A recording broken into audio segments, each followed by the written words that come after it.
This is a question that I'm really interested in. Why does my child speak more after we spin him? And we saw this in our son when he was little too. Really? So what's the deal with that?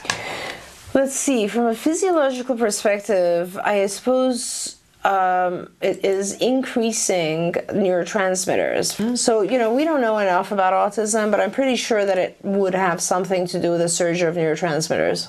We just looked at it as a gift when we discovered that. And how we discovered it, it was very popular 8-9 years ago for OTs to do something called astronaut training. And it's a very specific set of exercises that they'd put your kid basically on a turntable and turn them 10 times one way and then 10 times.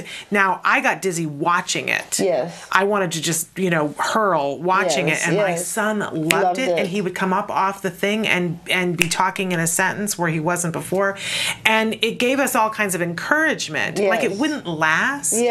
But it gave us encouragement that we knew the ability was there. Absolutely. And then to find other ways to bring it out that were more practical, because you can't take a turntable with you everywhere. All the time. Right? That's really fascinating. A lot of kids, as you know, love roller coasters. Yes. Like, they do so well with roller coasters, and that is similar. It's the same type of thing. Yeah.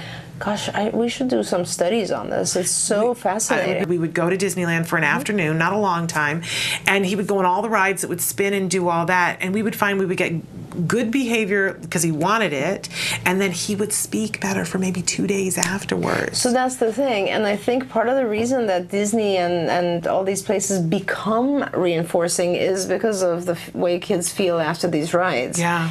And it's just amazing that no one has done something with this, because it sounds so promising. Yeah, and it gave us a lot of hope. I can't believe we're out of time. Children that have got into the habit of never creating much sensory stimulation. Sensory stimulation comes from your balance organ, your inner ear.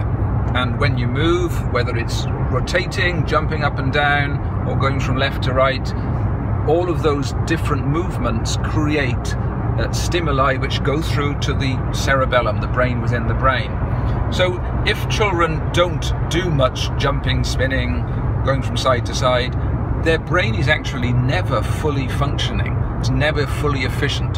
So what happens when they do the Zing activities is that they are creating stimulation which goes to the cerebellum, and there's chemical produced which makes vital connections that aren't normally made. So often those children come alive.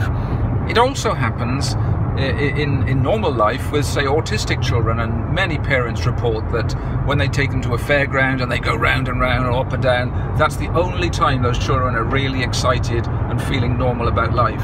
That sensory stimulation makes their cerebellum work appropriately for a short while, and they come alive.